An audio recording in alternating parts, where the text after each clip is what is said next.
iPhone SE 2, Apple launches low-cost iPhones. In December 2019, Apple analyst Ming-Chi Kuo predicted the release of 4 new iPhone models in 2020. iPhone SE 2, Apple launches low-cost iPhones.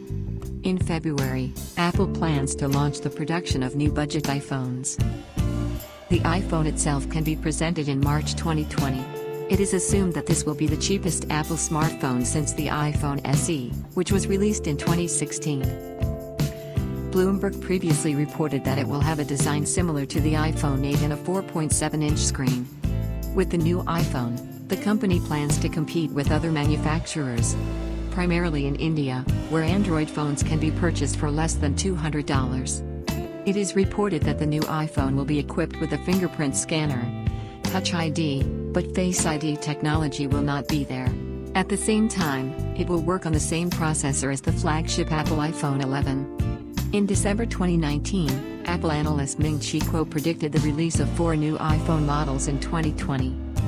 One of the new products should be the new iPhone SE. Recall, on September 10, 2019, Apple introduced new smartphone models: iPhone 11, iPhone 11 Pro and iPhone 11 Pro Max, as well as Apple Watch Series 5.